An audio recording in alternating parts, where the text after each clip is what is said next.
The world of Pokemon is full of dragons, dinosaurs, mythical creatures of legend, and things that look like food. Yes, I'm talking about creatures that look like ice cream, teacups, or even just an egg with eyes. And today, I'm taking on Pokemon Scarlet using only Pokemon that are based on food. They might look like snacks, but don't underestimate them. This team is ready to serve up something spicy. And as always, I've thrown some extra rules just to turn up the heat a little bit more. From the bakery to the battlefield, these edible icons are about to prove they're more than just lunch. Let's get into it. So as always on a new Pokemon run, we have to choose our starter. And our choices are a cat, a Croco baby, and a duck. I think there's only one real option here, and that is, of course, the tasty, delicious duck. I won't eat it, I promise.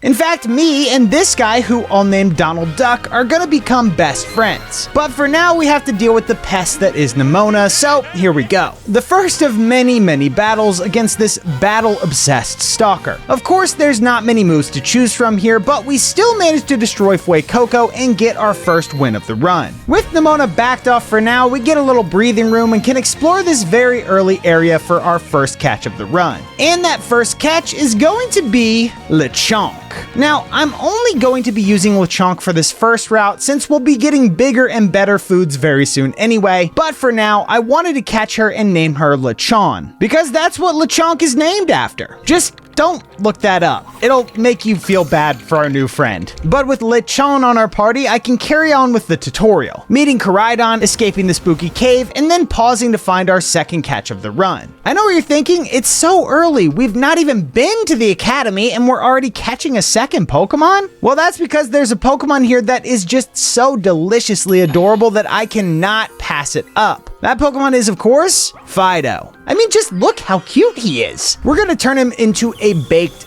beast. So after finding one with the careful nature, I caught him and named him Hot Dough. It was at this point I could retire Lechon and we could face Nemona again with my party of 2. Starting off, Donald Duck uses Work Up, which increases his attack, and then fires off Water Gun, which takes out Fuecoco in just 2 hits. A nice and quick start to the battle. But once Palmy arrives on the field, an awful Thunder Shock jolts through my Quaxly and leaves him on just 3 HP. Luckily, he just barely holds on and manages to return the favor with a critical Water Gun, which instantly destroys Palmy. Another victory over Nemona, and we didn't even need to use Hot Dough. And after all this, we can finally spend our first day at the academy and finish the tutorial for good. Whew! Now that we're free to explore as we please, I wanted to start by catching some more Pokemon. I know I shouldn't get too strong before taking on the gyms, but I can't help it. I just really love catching Pokemon, and some of these guys just look so delicious, so tasty, so appetizing.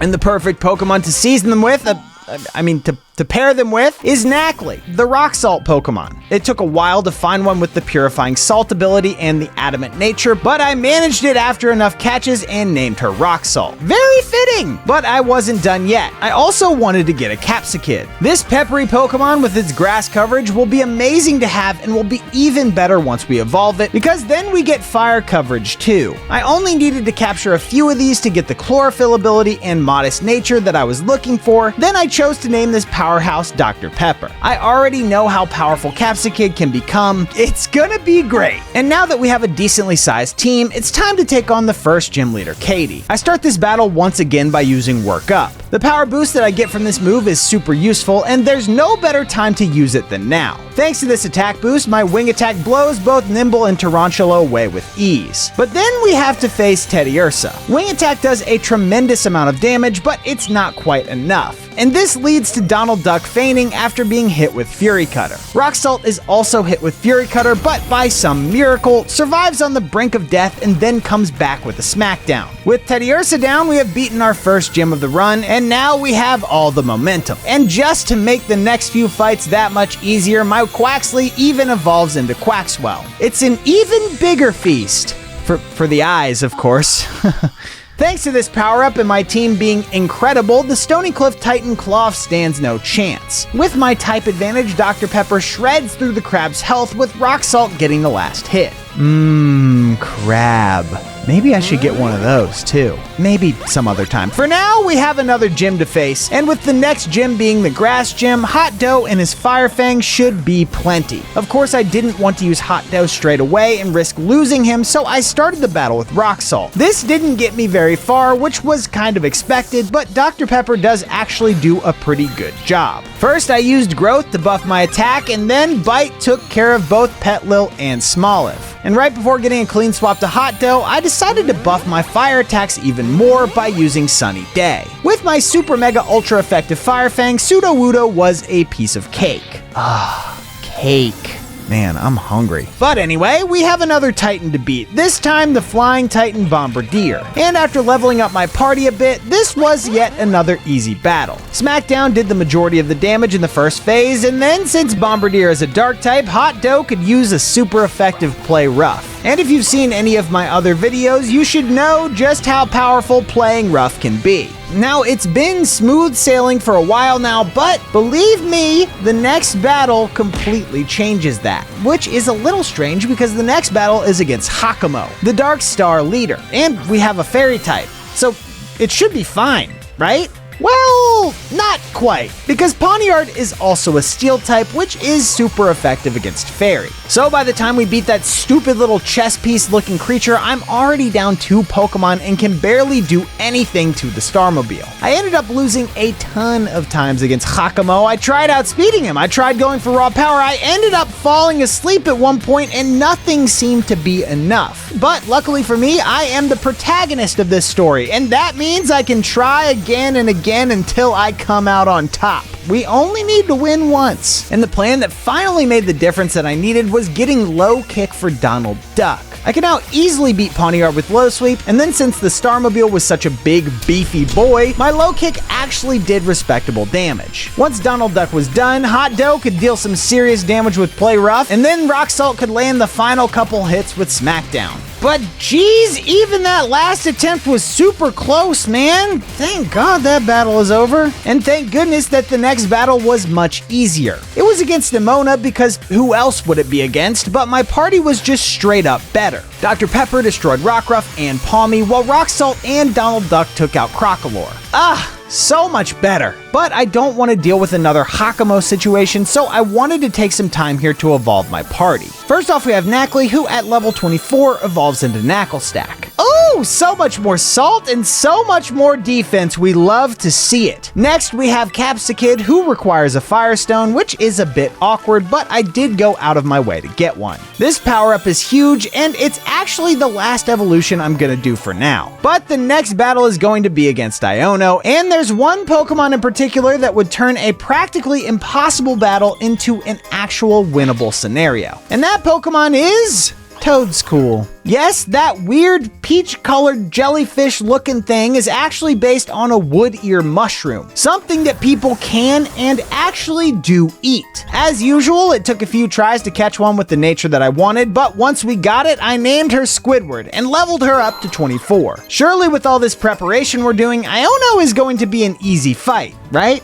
Let's find out. Well, we start the battle with Fidough against Wattrel. We're hit first with Spark, but it does pitiful damage, while my Play Rough shocks Iono to her core. One more Play Rough and Wattrel is out. Once Bellybolt takes to the stage, I do what I can with Fidough, but very soon after, I'm forced to swap out to Dr. Pepper. Again, we do what we can, but Bellybolt is just way too tanky. We're slowly whittled down until we have to bring out our newest friend, Squidward. And boy, am I glad I caught this little fella, because this definitely would have been impossible without her. Mudshot and Mega Drain do actual decent damage, and we barely take any damage ourselves. The same goes for Luxio, as just 2 Mudshots is enough to take it out. Unfortunately, we fall pretty quickly against Miss Magus, but now I can bring out Rock Salt. After using Smackdown, Miss Magus is no longer levitating, and so I can actually land Stomping Tantrum and get the win after just 2 hits. Thank you, Squidward, my MVP. And that's a 3rd gym badge obtained. Alright, so the next battle is going to be against another Team Star group, but while preparing for this, Fidough actually evolved into Darkspun. He now properly lives up to his name, truly a hot dough. He looks just like Hollow Bread. I'm so proud. But as I was saying, the next fight is against Mela, the Fire Star leader. And unfortunately for her, I just so happen to have Donald Duck, a water type. With this guy in my party, there's really not much any fire type can do, and so this is basically a free win. Similarly, against the lurking Steel Titan, Dr. Pepper absolutely destroys with his insanely powerful flamethrower. Things are really starting to heat up now. But it's time to take a quick break from the battles to catch one of the most powerful Pokemon that we're going to get in this whole entire run. An apple. Specifically, Applin. It may not look like much, but don't let looks deceive. This little guy is actually a grass dragon type and will be invaluable in some of the later battles. After struggling to make a sandwich properly because this minigame is dumb and stupidly precise, I eventually got the level 2 dragon spawns buff, found the perfect Applin, and named her Jawbreaker. Both because that's a tasty treat and because she's gonna be cracking some skulls. Welcome to the team, but we're not gonna just settle with Applin when we can just immediately evolve her into Appleton. So I bought a sweet apple, gave it to her, and now we can really do some damage. And speaking of evolving, we can also power up Squidward. And at the perfect time as well. The next battle is going to be against the Water Gym, so having a powerful grass type on the team will help a ton. And just to make it even easier, I also gave her the Giga Drain TM. So let's see how we do against Kofu. Squidward is up first, faced against Veluza, but as expected, Giga Drain makes short work of the enemy. Wugtrio manages to land a couple of headbutts on us, with one making us flinch, but another Giga Drain heals us right up and takes out most of the worm's health. Next is Crabominable, and you guessed it, Giga Drain does some Giga damage, and after just 2 hits, we've won another badge. That really was the perfect time to evolve Squidward, wasn't it? But the next battle is not going to be quite as easy. It's going to be against Atticus, the Poison Star leader. So ideally, we want to get either a ground or psychic type Pokemon. And while I did teach Earthquake to Rock Salt, I don't think it'll be enough. So the next Pokemon that's going to join our party will be one of my absolute favorite evolution lines in all of Pokemon. That's right, I'm talking about Slowpoke. And I know, it's not the most food-like Pokemon out there, but hear me out. In the world of Pokemon, people actually cut off the tails of Slowpokes and consider them a delicacy. One that is both nutritious and, apparently, quite tasty. There's a whole plot line about Team Rocket harvesting Slowpoke tails illegally in Gen 2, look it up. But don't worry, their tails actually grow back. So they're okay. You're not gonna miss this much, right, buddy? Just kidding. Anyway, with that said, I had to catch 5 Slowpokes before I found the one with the right nature and ability, and then I named him Patrick. Alright, it's finally time to face Atticus. Starting off, we have to get past Skuntank, and Rock Salt's Earthquake makes short work of that. Next up is Revavroom, but since Rock Salt is already pretty low, we're forced to bring out Dr. Pepper straight away. Thankfully, this gives me the chance to use Flamethrower, which Revavroom is super weak to. And for the last Pokemon before the Starmobile, we have Muck. Dr. Pepper is taken out by a Sludge Wave, but Patrick answers back with a Psyshock, destroying Muck and getting us onto Atticus's ace already. However, by this point, Patrick is really low on just 16 HP, and since we're slower, we don't even get to land a single attack. Slowpoke is slow. Who'd have thought? With my final chance being Squidward, I fire off a Mud Shot, but it's just not enough. The Starmobile is way too tanky, and we eventually succumb to the poison leader. It's like we're getting food poisoning. Get it? And sadly, this trend continues for the next few battles. I try again, and again, and again. Eventually, I realized something needed to change. I needed to reconsider my strategy, so I took to exploring the world once again in search of Earth Power. Having this move in my arsenal should help a ton, so I taught it to Squidward and headed back to Atticus. But even with this new powerful attack, I still couldn't quite make it. But there was one attempt where I got super close. One attempt where I was just 1 hit away. So let's do this one more time. Rock Salt versus Skuntank, we know how this goes. I start by using Iron Defense, and then a couple of Earthquakes gets us the win. Next is Revavroom, and thanks to the increased defense, Rock Salt still has plenty of HP, so we can once again use Earthquake. This blasts the Revavroom away in just 1 hit. We're way ahead now. Next up is Muck, who manages to hit first, but it doesn't even do that much damage, so we can use Earthquake once again. With just 3 HP left, this this is about as far as our little rock salt can go. We're hit with another sludge wave, and oh my god, she toughed it out. Holy heck, what an absolute unit. We get to fire off one final earthquake, and rock salt takes out 3 Pokemon alone. What a champ! Now we just need to beat the Starmobile, and this will all be over. And yeah, rock salt can finally rest. Next out is Dr. Pepper, and we're almost hit with tragedy straight away. The Starmobile uses Noxious Torque, which would have one-shot Dr. Pepper, but he also toughs out this attack. What is going on? I don't care, I love it. This only lets me get a tiny bit more damage off, but in this battle, every little bit helps. Patrick is up next and manages to land a Psyshock, but once again, that's all we can do. And now this is it. My final Pokemon. It's Squidward versus the Starmobile. I use Earth Power and boom! Look at that damage! Oh, getting that was so worth it. And Flame Charge didn't even do all that much to us. I go to use Earth Power again, but this time the Starmobile gets to hit first, and oh god, that Noxious Torque hurt. I land another Earth Power, but it's just barely not enough. We were so close again. How am I supposed to do this? Of course, the Starmobile hits first again, and what? Another tough out while she was already on 1 HP? She just tanked that hit. Squidward, you genius. What the heck? We land the final Earth Power, and Atticus is finally beaten. That was insane. Rock Salt my MVP, Squidward my MVP. Golly, that is absolute cinema. All right, let's not deal with that again. Let's get stronger. Starting with evolving Donald Duck into his final form, Quaxly. This now gives us fighting type coverage, which is going to help massively in the next gym battle. But we can get even stronger by catching another Pokemon. This time, it's gonna be Crabrawler. I said that I'd be getting a crab, didn't I? I searched around for one with the Jolly nature and the Iron Fist ability, and ended up getting this gal which matches my preferences exactly. I named her Ice King, and then immediately began looking for an Ice Stone to evolve it. These first stage evolutions just aren't going to cut it anymore. Thankfully, I knew exactly where to find one, and after giving the stone to her, she evolved into Crabominable, and now she actually looks like the true Ice King. Now that I have 2 very strong fighting types in my party, the battle against Larry should go incredibly smooth since he's a normal type trainer and he's weak to fighting attacks. I begin the battle with our newest friend Ice King, and yeah, she destroys the competition.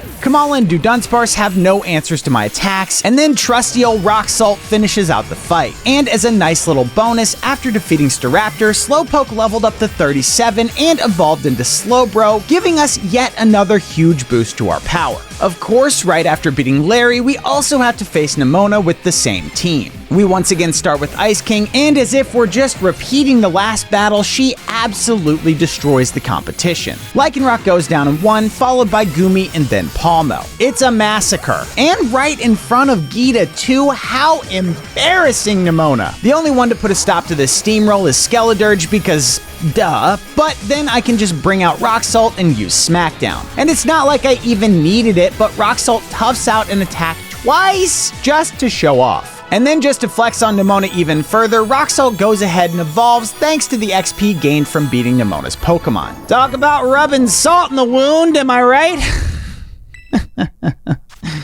Yeah. And now we have the absolute unit that is Garganacl. It's crazy to think how much bigger this guy gets after just evolving a couple of times, but I love it. All right, next up is the Ghost Gym. And the types that Ghost is weak against are Dark and Ghost itself. So to make things a little easier for myself, or maybe harder, I wanted to catch Sinistea. After eating all of this salty food, I'm a bit parched, so it's about time we got a drink on our team. I wanted to catch one with the timid nature for that increased speed, and after finding the right one, I named it Mrs. Potts. Once it was leveled up to 40, we could head to the Ghost Gym and face Rhyme right away. I decided to start off with Dr. Pepper and Rock Salt, and this actually turned out to be a really great decision. To my surprise, this duo came through massively. Dr. Pepper one-shot Banette with Crunch, then dealt a ton of damage to both Houndstone and Toxtricity, while Rock Salt took care of Mimikyu and then basically finished out the fight. Sinistea got the final hit, but it really wasn't necessary. Another gym down, and my team is really starting to look unstoppable now. Next up was the Quaking Earth Titan, Great Tusk. And I don't think it'll surprise anyone when I say this was another easy win. In fact, the second phase was actually even easier than the first. It was at this point that I was ready to head straight over to Tulip for our next badge, but then I realized I completely forgot about Nemona. I don't know how I forgot since she likes to show up every 5 minutes, but I digress. But since I wasn't ready for this battle, I began with Mrs. Potts, who didn't last very long at all. Fortunately, my team seems to be pretty well balanced to counter Nemonas, so Dr. Pepper evened out the playing field by taking out Lycanroc, and then Squidward one-shot us into the lead by beating Sliggoo and Pawmot. Things got a little spicy when faced with Skeledirge, but Squidward pulled through once again, beating the Crocodile with Earth Power. Alright, now it's Tulip time. I started this battle with Dr. Pepper, and things were looking very even at first. We each took 2 hits, and then we were both sitting in the red. Thankfully, my Pepper boys were the faster attackers, and this let me get one up on Tulip. Of course, this didn't last very long when Gardevoir was out, but we did manage to land an attack which made things easier for Rock Salt. Rock Salt couldn't quite beat out his Pather, but Squidward had her back and even did decent damage to Florges. And then finishing out the fight, it was a 1v1, but Mrs. Potts had no problem dealing the finishing blow. Tulip was beaten, and now there was only one gym to go. That, of course, is the Ice Gym and its leader, Grusha. But since we have a fire type that knows Flamethrower, this was a bit of a sweep. Dr. Pepper almost beat 3 of Grusha's Pokemon, with Ice King cleaning up and then finishing out the fight. Nice and easy for the final gym, and now we just need to tidy up some loose ends. Starting with Ortega of Team Star. Now, fairy types, Ortega's specialization, are weak to both poison and steel attacks, so I considered catching Amoonguss, but after looking into it further, it turns out Amoonguss is actually not used as an ingredient in Pokemon lore because, well, it's poisonous. Probably should have guessed that. So no poison food Pokemon for me. But it's not like I really needed it anyway, since Ortega stood no chance. Dr. Pepper destroyed Azumarill and Wigglytuff with a beam strong enough to send them to a different dimension. Then Rock Salt crushed Darkspun, and finally the rest of my team worked together to beat the Starmobile. Then we have to beat the Dragon Titan, but with Squidward's Giga Drain, it's a non-issue. And for the final fight before the Elite Four, we have Airy, the Fighting Star leader. But before we head over there, it was time to get our final catch of the run. The last food Pokemon that will finally satiate my unquenchable hunger for Pokemon in my mouth. Wait, what? Anyway, that's gonna be Tatsugiri. That's right, the Titan we just beat, but, well, not as a Titan. I named our cutest, newest friend Sashimi, and then spent some time leveling everyone in my party up to level 55. Okay, now we can finally face Airy. I began the battle with Donald Duck, who simply will not stop dancing, and managed to beat Toxicroak in just 2 hits. Next up, we had to face Passimian, and it was super close, but the Duck just barely loses to the Lemur. I then brought out Hot Dough to beat Passimian, Annihilate, and even Lucario, and then for the Starmobile, Patrick does some insane damage, taking almost half of its HP out with a single hit. After a couple more hits, Airy is down, and we can now start prepping for the Elite Four. To prepare, I got everyone on my team up to at least level 58, bought and gave them some held items, taught some of them some new moves, and got some revives to use between the matches. While doing this, I also ran across this Tropius, and I know I said Tatsugiri was the last catch of the run, but I did in fact catch Tropius and called her Banana. But I didn't lie completely, since I won't be using Banana in any of the battles, so it doesn't really count. I just wanted a nice snack. Anyway, with the preparation out of the way, it was time to face Rika. I started by using Jawbreaker and tried for an Apple Acid attack, but Whiscash was a little faster and got us with Blizzard.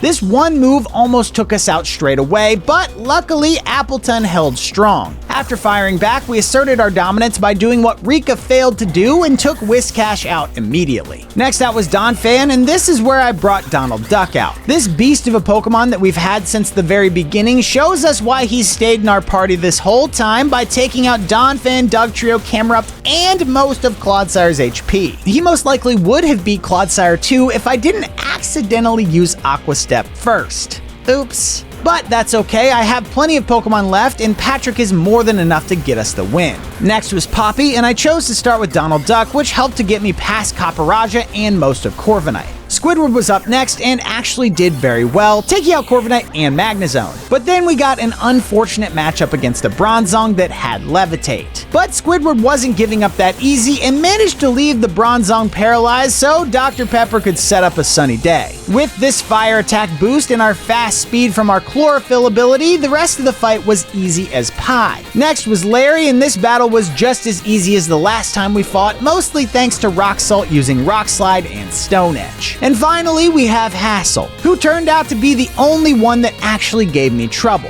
On my first attempt, I did what I could, but my choice of Pokemon just wasn't right. I really needed Scovillain on the team. On my second attempt, I got super close, but Hotdo just barely didn't do enough damage. I mean, look at this. Hassel's last Pokemon has a pixel of HP left. So unfortunate. The third and fourth attempts were similar, and then we have the fifth attempt. And this one was a bit wild. I started with Rock Salt, who easily blasted past Noivern and Dragalge, giving us a huge head start right away. Against Haxorus, Rock Salt even toughs out an attack, allowing us to get one last hit in, potentially giving us that extra bit of damage that we needed to win. Unfortunately, this hit isn't enough to beat Haxorus, and after bringing Hotdo out, we're hit with the critical. This means Hotdo is out in one, and any advantage we gained from that tough out is gone. Ripped out of our hands. Just like that. But that's Pokemon, baby. Anyway, Donald Duck was able to come in and clean up a little, finishing off Haxorus, and thanks to holding a Life Orb, beating Flapple as well. With Baxcalibur being the last bastion of hope for Hassel, I brought out Tatsugiri, who was holding a Focus Sash, and used Dragon Pulse. This did the last little bit of damage that we needed, and just as a nice cherry on top, it was even a critical hit. Revenge is sweet. And now that the Elite Four is down, we can challenge the reigning champ and take her throne. It's time to face Geeta. First off, I wanted to whittle Espathra down a bit since it was actually quite a big threat. My Quaquaval and Crabominable are going to be big players in this battle, and Espathra counters both of them. With that being said, Mrs. Potts did a great job getting Espathra low, and once the time was right, I brought out Donald Duck, and now I could start tearing through Pokemon. First Espathra, then Go-Goat, then King Gambit. Donald Duck finally went down against Veluza, but that was kind of expected, so I brought out Rock Salt to use Stone Edge. This easily got us onto Avalugg, and this was a pretty fun moment. I used Stone Edge once again, but it only did a little less than half of Avalugg's HP. Since Rock Salt was one hit away from fainting here, I kind of accepted my fate and just tried to deal some extra damage, but then, hilariously, we landed another crit. This was enough to finish Avalugg off, and that was only possible because of the critical. This led to me being able to get a clean swap to Sashimi against Gilmora, and a couple of surf attacks were enough to tie a bow on this whole champion business. Geeta is done, and I am now the true champion of Paldea with only edible Pokemon. But we're not quite done yet. There's still a couple more fights I want to get done, and then we have our rival to face one last time. The first of those fights is going to be against Clavel. I started with Dr. Pepper to get past Oranguru, and then used Rock Salt to beat Gyarados and Abomasnow. Against Poltegeist, I actually used an unexpectedly powerful Pokemon in the form of Darkspun. Poltegeist, for whatever reason, really liked to use Will-O-Wisp here, a fire attack. And if you didn't know, Darkspun has an ability called Well-Baked Body. This makes it immune to fire attacks, and instead of getting damaged, its defense is boosted by 2 stages when contacted by the fire. This means after just a few turns, Hotdo's defense skyrocketed, and he became a bit of a tank. He beat Poltegeist, Houndoom, and then finally Meowscarada. Our next enemy is going to be Arven, and this battle ended up being one of the most satisfying in the entire run. I started with Ice King, who instantly punched this squirrel in the face, causing it to faint, and then I brought out Donald Duck. I then proceeded to use Acrobatics over and over again until Arven was done. Well, mostly, at least. I had to use Dr. Pepper to land the final hit, but this was mostly a Donald Duck sweep. Acrobatics is kind of OP. Next up was Penny, but just like the last 2 battles, I really didn't struggle at all. Her evolutions just couldn't match up to my stacked team, and honestly, her type coverage isn't even that good. And that's it! We've done all the main battles in the game. Now the only thing left to do is face our rival one last time. This is it, Nimona. This is the end. And what an unexpected ending it was. To begin this ultimate battle, I chose to use the Pokemon that started it all. Donald Duck, it's up to you. I use Aqua Step and boom! Lycanroc is down just like that. Easy. Next out is Pawmot, and ooh, close combat must be called that for a reason. I mean, just look how low Pawmot is. So close. We're hit with Double Shock, and unfortunately, Donald Duck goes down. Next out onto the field is Patrick, and since Pawmot barely does any damage to Patrick, I thought I'd take advantage of this situation to use Calm Mind a couple of times to boost my special attack and special defense. Once I was buffed, we easily finished off Pawmot and started working on the rest of Nemona's team. Surf onto Dunsparce, and boom! Down just like that. For Earthworm, I use Surf again, and that's another one down. Next is Goodra, who manages to land a hit on us, leaving Patrick on just 11 HP, but then I just use Slack Off and we're basically as healthy as can be. We then just need to use Psychic a couple more times and Goodra is retired. Patrick is absolutely steamrolling through this battle and might just be able to go all the way. Nemona's final Pokemon is here now, and this could be it. I chose Surf, hold my breath, and we hit first. Skeledirge goes down in one hit. Patrick, my hero, my MVP. Who would have thought the greatest of them all would be Slowbro? I did. I definitely thought that. What a guy! And that is officially our challenge complete. Thank you so much for watching. Like the video and subscribe to the channel if you enjoyed it. Till next time.